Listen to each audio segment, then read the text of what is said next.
Porsche is the most misunderstood brand on the road. You see that crest pull up and you honestly cannot tell if the person driving is a software engineer 2 years into his first real job, a 65-year-old cardiologist with a garage full of watches, or a guy who leveraged his entire 401k into a used Cayenne and is now Googling, how long can you drive with the oil pressure light on? Same badge, completely different worlds. So today I'm breaking down the 7 levels of Porsche, from the pre-owned trap all the way up to the $1 million analog hypercars. Almost no one alive has driven at the limit. By the end of this, you'll read a Porsche owner from across the parking lot, and if you think the 911 is the top of the food chain, just wait until we hit level 7. Porsche makes cars that make the 911 look like a commuter. Hit subscribe if you're new here. We're getting into it. Level 1, the used Macan and the used base Cayman. This is the Porsche trap. Facebook Marketplace. 2017 Macan with 78,000 miles for $28,000. 2014 Cayman for $34,000. You see the price, you see the crest, and your brain does a math error. Because here's the problem. A Porsche is cheap to buy, used and expensive to own forever. Oil service, $800. Spark plugs on a Cayman, $1,200. Water pump on a Macan, $2,500. And on the older base Caymans, the IMS bearing is literally a clock ticking on your engine. The personality at this level is always the same guy. 27 years old, first corporate job, needed everyone on LinkedIn to know he made it. My pick here? Honestly, don't. If you must, get a 2018 or newer certified pre-owned Macan with a warranty.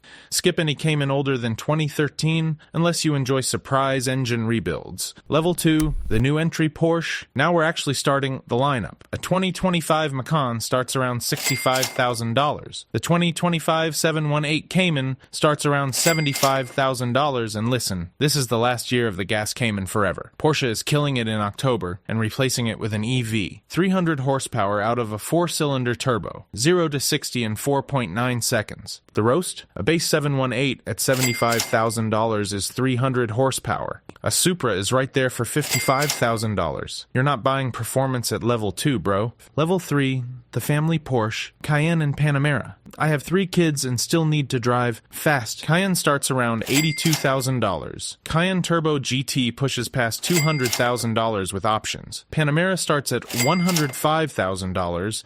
Panamera Turbo E-Hybrid is over $200,000. These cars are the reason Porsche is a profitable car company and not a boutique. Level 4, the base 911. Now we're cooking. This is what every single person on Earth pictures when you say the word Porsche. The 2025 911 Carrera starts at $122,000. The Carrera S, $145,000. The new GTS T-Hybrid, which is the first real production hybrid 911 Porsche has ever made, sits at $165,000. Flat 6, rear-engined, same fundamental layout since 1963. 62 years of obsessive iteration on the same basic idea. The personality splits 3 ways.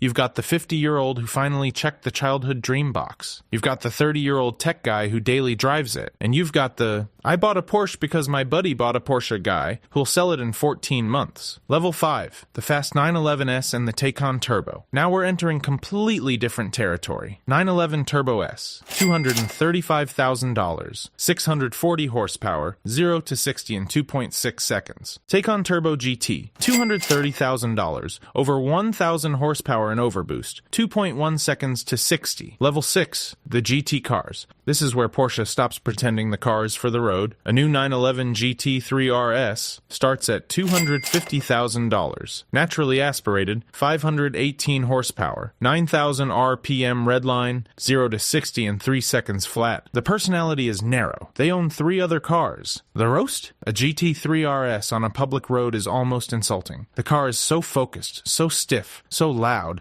that driving it to get groceries is like taking a racehorse to pull a plow. But that's the point. You don't buy a GT3 RS, you apply for one. Porsche picks who gets the allocation based on how many Porsches you've already owned. Level 7, the final boss. Carrera GT 918 Spider. Singer modified 911s. One-off Porsche exclusive manufacturer commissions. 918 Spider, $845,000 new. Now trades for $1.5 to $2 million. A Singer restoration of a 6.4 generation 911, fully re-engineered how classic 911 with a modern flat 6, starts around $1 million, and the Singer DLS is $1.8 million before options. At this level, you're not shopping for a car, bro. You're shopping for a collectible asset that happens to be a car. The personality, this is the full collector. Climate-controlled warehouse. Considers Porsche history the way other people consider art history. Half of these cars never get driven above 40 miles per hour in their whole lives. They exist so their owners can say they exist. Final boss energy. So here's the real cheat code. Levels 3, 4, and 6 are where Porsche ownership actually makes sense. Used Panamera Turbo gives you 90% of the speed and emotion for 40% of the money. A base 911 is still the single most complete sports car sold anywhere, and a GT3 is the closest a normal person will ever get to driving a race car with a license plate. Everything below that, you're paying for the badge. Everything above that, you're paying for the serial number. So there you have it. 7 levels of Porsche, from the $28,000 marketplace trap to the $2 million collector hypercars. What level are you actually shopping at? And which Porsche do you secretly want versus the one you'd actually buy? Drop it in the comments. I read every single one.